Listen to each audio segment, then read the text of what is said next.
হে hello everyone, কেমন আছো সবাই? আশা করছি সবাই ভালো আছো, সুস্থ আছো আর অবশ্যই পজিটিভ আছো। এই জাস্ট কালকের নীল ষষ্ঠী, তো তার জন্য বাজার করে নিয়ে এলাম, মানে হাফ করলাম। আর কালকের ফল বাজারটা কালকে সকালে বর বাজার থেকে করে নিয়ে আসবে। ওটার এখানে ধারে কাছে আমাদের কোনো ফলের দোকান ছিল না, তো বাজার থেকে আনতে তো বাজারে আর যায়নি। তো আজকের ভিডিওটা যেটা করতে বসেছি, না সেটা অবশ্যই একজন ব্লগারকে নিয়েই বলবো। অবশ্যই তোমরা তো জানো আমি বাজে কথা বলি না। তো অবশ্যই টিনাকে নিয়েই বলবো। টিনার আমি অনেক দিন হলো কোনো কন্ট্রোভার্সি করছি না তার কারণ ভালো লাগছে না। কারণ একই জিনিস নিয়ে ঘ্যান ঘ্যান প্যান প্যান করতে আমার ভালো লাগছে না, তো সেই কারণে আমি কন্ট্রোভার্সি করছি না। বাট আজকে যেন মনে হলো আমি টিনাকে নিয়ে দুটো কথা বলতেই পারি, কারণ আমি একজন টিনার শুভাকাঙ্ক্ষী, তো সেই হিসেবেই আমি বলতে পারি। তো টিনার দুটো তিনটে ভিডিও আমি দেখেছি, কিন্তু আমি ভিডিও করিনি। ভাবলাম একটু জমিয়ে নিই, তারপর বলবো, মানে কথা জমিয়ে নিই। তো টিনার প্রথম ভিডিও যেটা আমরা দেখেছি, যে ও ছেলেকে দাবি করেছে, যেটা আমরা অনেক ক্রিয়েটার, আমরা অনেক ভিউয়ার্স প্রত্যেকেই বলেছি যে টিনা, তুই তোর ছেলেকে তোর কাছে নিয়ে নে। হ্যাঁ, কারণ একটা সন্তান বা এটাও করতে পারি যে এমন কোনো ওরা কোনো এমন সিদ্ধান্তে আসতে পারে যে বাচ্চাটা মা কিংবা বাবা দুজনকেই যেন পায়। আর আমরা এটা চাইবো যে ছোট্ট শিশুটি মা বাবা দুজনের ভালোবাসাই যেন পায়। সেই রকম কোনো আইনের সাহায্য নিয়ে বা সেই রকম কোনো একটা সিদ্ধান্ত নিক, যাতে মার কাছেও থাকতে পারে, বাবার কাছেও থাকতে পারে। তো টিনা এখন ছেলেকে দাবি করেছে, তো এইটা আমরা কোথাও গেলেও খুশি হয়েছি যে অ্যাটলিস্ট ও ছেলের নাম মুখে এনেছে। এর আগেও আমরা একজনের ভিডিওর কমেন্ট বক্সের থ্রু জানতে পেরেছিলাম যে ও যেহেতু ওকে আইনের দ্বারা বেঁধে দেওয়া হয়েছিল, ওই জন্য সে ছেলের নাম মুখে আনছিল না। বাট ওর যে রোজগারের জায়গাটা, সেই জায়গাটাতে ওর হাজব্যান্ড মানে আঘাত করেছে, স্ট্রাইক দিয়েছে দুটো। তো সেখানে দাঁড়িয়ে ও রেগে গিয়ে দুটো হয়তো স্ল্যাং ও ইউজ করে ফেলেছে, তার জন্য কিন্তু সরিও চেয়ে নিয়েছিল, কিন্তু সেটাও মানুষের সহ্য হচ্ছে না। যাই হোক, সেসব যারা ওকে গালিগালাজ করার, ওকে নিয়ে বাজে কথা বলা, তারা বলবেই, তারা শুধরবে না। তো আমার যেটা মনে হচ্ছে যে লোকে বলে বলুক, টিনার এখন যেটা মন চাইছে, যে সর্বোপরি ও যেটা চাইছে, ওর এখন সেই দিকেই মন দেওয়া উচিত যে আমার এখন কিচ্ছু চাই না, আমি ডিভোর্স চাই না, আমার বয়ফ্রেন্ড চাই না, আমার এখন যেটা চাই সেটা হচ্ছে আমার ছেলে। কারণ ও বলেছে আমি 7 মাস ধরে অনেক কিছু সহ্য করেছি, বহু মানুষের কন্ট্রোভার্সিও সহ্য করেছে, বহু মানুষ ওকে নানান নামে ওকে ডেকেছে, নানান আখ্যা দিয়েছে ওকে নানাভাবে। তো ও সেইগুলো সমস্ত কিছু হজম করেছে, ওর বডি শেমিং করেছে, সমস্ত কিছু করেছে, ইভেন ওর শ্বশুরও পর্যন্ত বডি শেমিং করেছে। তো এগুলো ও সব সহ্য করেছে।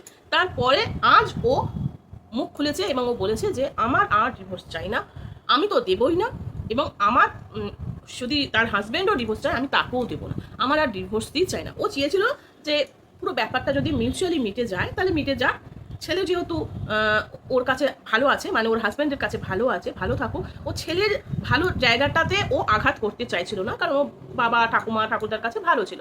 কিন্তু যখন দেখছে যে যে না, ও আর থাকতে পারছে না ছেলে ছাড়া, ঠিকই তো সব কিছু তো ক্যামেরার সামনে বলা যায় না। চোখে আর যদি ও ক্যামেরার সামনে এসে চোখের জল ফেলে বলতো আমার ছেলের জন্য মন খারাপ করছে, তখনও তোমরা ওকে গালিগালাজ করতে। আর আজ ও ছেলে চাইছে, তাও তোমরা ওকে গালিগালাজ করছো, মানে ও যাই করবে তাতেই ওর খারাপ, কারণ ও পরকীয়াটা স্বীকার করে নিয়েছিল। এটাই হচ্ছে ওর মেন দোষ, ভুল, অন্যায়, যাই বলো। অন্যায় করেছে, অন্যায় স্বীকার করে নিয়েছিল। যাই হোক, সেই সব কথা এখন বাদ দাও। এখন মেন যে বিষয়টা সেটা হচ্ছে, ও বলেছে আমার এখন কিচ্ছু চাই না, আমার কাউকে চাই না, না আমার হাজব্যান্ডকে চাই, না আমার বয়ফ্রেন্ডকে চাই, আমার শুধু এখন আমার ছেলেকে চাই। খুব ভালো কথা। তো ছেলেটা যেন এমনভাবেই নিস যাতে বাবার কাছেও যেতে পারে, কারণ বাবাও ওকে সমানভাবে ভালোবাসে। হতে পারে বাবা ব্লগিং এর জন্য ছেলেকে দেখায়, তাতে কি হয়েছে, যে একটু তো ছেলেকে দেখিয়ে ইনকাম করছে, তাহলে তো বাবার ইনকাম হয় না। একটু নয় ছেলেকে দেখিয়ে ইনকাম করছে, বাবার দিকটাও তো দেখতে হবে। বাবা এত বড় একটা রাজপ্রাসাদ করেছে, তো সেখানে ছেলেকে দেখিয়ে দেখিয়েই তো করেছে। তো বাবা যান, আর ভালোবাসাটা জেনুইন ভালোবাসাটা, আমি বলছি না যে বাবার ভালোবাসা দেখানো ভালোবাসা না, অবশ্যই বাবা ভালোবাসে, ঠাকুমা ভালোবাসে, ঠাকুরদা ভালোবাসে। তো আমি চাইবো যদি তোর কাছে তোর ছেলে চলে যায়, সেটা যাক, তাতে অসুবিধা নেই, কিন্তু যাতে বাবার কাছেও আসতে পারে সেই ব্যবস্থাটাও করে দিস। আরেকটা জেনে খুব খুশি হয়েছে আমি আজকে টিনার ব্লগ দেখে, সেটা হচ্ছে টিনা জমি কিনতে চাইছে।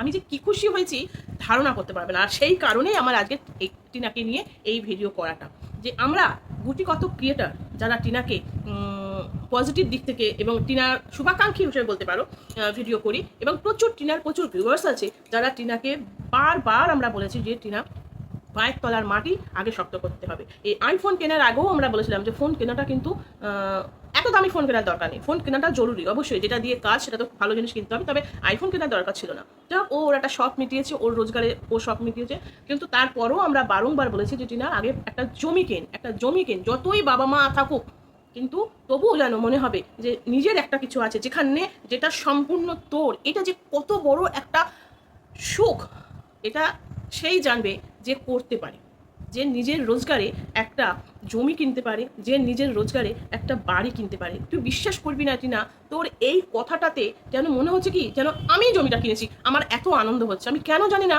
তোর এই জমি কেনার কথাটায় আমি খুব খুশি হয়েছি। আমি সবসময় বলি যে মেয়েদের না নিজস্ব কিছু থাকা দরকার, আর তুই যদি এই ডিসিশনটা নিস, খুব ভালো ডিসিশন নিয়েছিস বাবু। আমি সত্যি কথা বলছি, মন প্রাণ দিয়ে চাই যে তোর নিজস্ব কিছু একটা হোক। স্বামীর রাজপ্রাসাদ থাকুক আর যাই থাকুক, তবু সেটা বলে তোর নিজের নয়। তোর যদি ওই 2 কাঠা জায়গার ওপর তুই যদি একটা কুড়ে ঘর করেও থাকিস, মানে তুই যদি একটা বেড়ার ঘর করেও থাকিস, তবু তোর কাছে ওটা রাজপ্রাসাদই মনে হবে। ওইটা যে তোর কাছে একটি কি চরম সুখ তুই অনুভব করবি, তুই ধারণা করতে পারবি না। তো আমরা প্রত্যেকটা ক্রিয়েটার যারা তোকে নিয়ে পজিটিভ ভিডিও করি বা তোর ভালো জন্য আমরা তোকে ভালো সাজেশন দিই, তারা প্রত্যেকেই খুশি হবে যদি সত্যি তুই জায়গাটা কিনিস। কারণ তোর এই সামান্য একটা কথাতে আজ আমি খুব খুশি, আর সেই কারণেই আমি আজ তোকে নিয়ে এই ভিডিওটা করছি। রইল প্রমাণ তুই কন্ট্রোভার্সি ক্রিয়েটারদেরকে দিতে যাবি না। প্রচুর মানুষ এখন ঘেউ ঘেউ করবে, এটা প্রমাণ দে, ওটা প্রমাণ দে, সেটা প্রমাণ দে। আর ওই যে বলছে না প্রমাণ দে, সে নিজে কত ঘাপলা কেস করে রেখেছে তার কোনো ধারণা নেই। তো প্রমাণ তুই তোর হাজব্যান্ডকে যদি দিতে চাস তো দিতে পারিস, নাহলে তুই প্রমাণ দিবি আইনকে, আর কাউকে প্রমাণ দিবি না।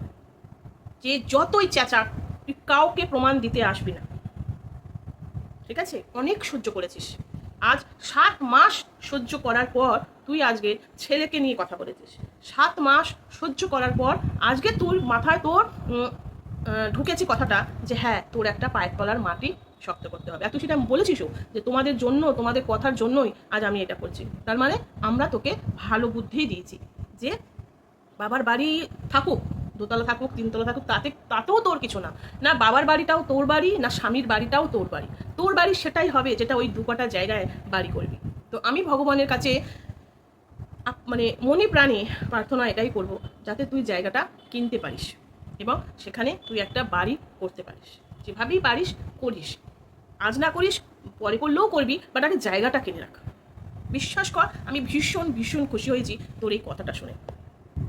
তো আর রইল, তুই যেটা প্রথম দিন যে ভিডিওটা করেছিলি যে এইবার তোর তোর হাজবেন্ডকে তোর পায়ে ধরতে হবে, সেটা আমি জানি না তুই ভেতরে ভেতরে কি করছিস, তবে আমি বলবো অবশ্যই সব করবি, যেগুলো তোর ফরে থাকবে তুই সেগুলো সব করবি, তবে সব কিছু পাবলিশ করবি না।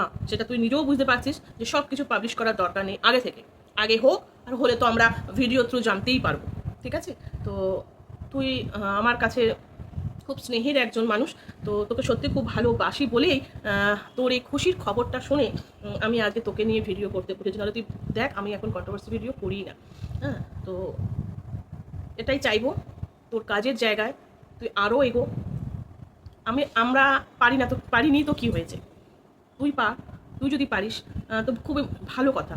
কারণ আজকের ডেটে একটা মেয়ে নিজে কিছু রোজগার করা, আর সেই রোজগারের টাকায় নিজে কিছু তৈরি করা, সেটা যে কত বড় সুখ, কত বড় আনন্দ, সেই আনন্দ মানে কি বলবো, সেই আনন্দের কোনো সীমা থাকে না। তো ভগবানের কাছে এটাও চাইবো তোর বাচ্চাটি যেন তোর কাছে আসে, অবশ্যই সাথে সাথে এটাও চাইবো যে তোর বাচ্চাটি যেন তোর বাবার ভালোবাসা, মানে ওর বাবার ভালোবাসাটাও পায়। এমনভাবেই ব্যবস্থা করিস যাতে তোর কাছেও থাকতে পারে, বাবার কাছেও থাকতে পারে। এমন ব্যবস্থা করিস না যে একদম বাবার কাছ থেকে কেড়ে নিস না, কারণ তাহলে হয়তো ওরও কষ্ট হবে, কারণ ও তো বাবার বাড়িতে খোলামেলাভাবে ঘুরে বেড়াচ্ছে। তো এমন করিস না, একটা সন্তানের কাছে তার বাবা মা দুজনের ভালোবাসাটাই কাম্য। তাই আমি চাইবো এটাই যে ব্যবস্থাটা এমন করিস যাতে তোর কাছেও ভালো থাকতে পারে, তোর ভালোবাসা পায়, বাবার কাছেও থাকতে পারে, বাবার ভালোবাসাটাও পায়, ঠিক আছে? এটুকুই বলার। নিন্দুকের মুখে ছাই দিয়ে তুই তোর পথে এগিয়ে যা, তুই তোর কাজে উন্নতি কর, এটাই চাইবো, এটাই কামনা করি।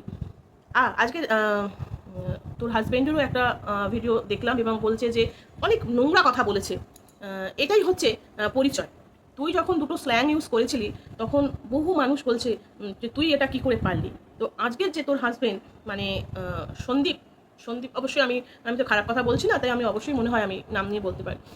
তো এই যে নাম নিয়ে বলাটা যায় না, বাট ভয়ই লাগে সত্যি কথা। তবে এই যে নোংরা কথা বলছে যে সেকেন্ড হাজবেন্ড কি দিতে পারছে না, সেকেন্ড হাজবেন্ড কি করতে পারছে না, ছি, এই নোংরা কথাগুলো যে বলছে, আর সন্দীপের ভিউয়ার্সরা তার একটাও প্রতিবাদ করলো না যে তুমি সোশ্যাল মিডিয়ায় এইভাবে বউকে নোংরা কথা বলতে পারো না। এখনও তো তুই ওর বউ আছিস, তোদের তো ডিভোর্স হয়নি, আর তুই তো ডিভোর্স দিবি না বলেছিস, তো সুতরাং তুই এখনও ওর বউ। তো এই যে নোংরা কথাগুলো বলছে সেকেন্ড মানে তোর বয়ফ্রেন্ডকে নিয়ে, যেটা তোর বলে দিয়েছিস যে আজকের ডেটে তুই আর কারোর সাথেই কোনো সম্পর্ক রাখবি না, তা সত্ত্বেও তোকে নিয়ে যে যে ঘৃণ্যতম নোংরা নোংরা কথাগুলো বললো ভিডিও শেষে, খুব খারাপ লেগেছে আমার। মানে কতটা ভেতরে জ্বলন হলে, যেহেতু তুই ছেলেকে নিবি বলেছিস, তো কতটা ভেতরে জ্বলন হলে তবে এইরকম নোংরা কথা বলতে পারে, এটাই হচ্ছে তার পরিচয়। আবারও বলছি, যতই রাগ হোক তুই তোর মুখ থেকে নোংরা কথা বলবি না। তুই যেমন ভালোভাবে বলিস তেমন ভালোভাবেই কথা বলবি। আর যেটা তার পরিচয় তার কথাতে বেরিয়ে আসে, যেটা আজকে সন্দীপের ভিডিওতে বেরিয়ে এসেছে, যেভাবে নোংরা কথা বললো যে দিতে পারছে না, ক্ষমতা নেই, হ্যান নেই, মানে মানে কি বলবো, মানে ওর বলতে খারাপ লাগছে না, কিন্তু মানুষের শুনতে কার খারাপ লাগছে আমি জানি না, বাট আমার খারাপ লেগেছে। কারণ এইরকম নোংরা কথা মানে ঘরেও, তবু হাজব্যান্ড রেগে গেলে হয়তো ঘরেই বলে, সোশ্যাল মিডিয়ায় এভাবে কেউ বলে না।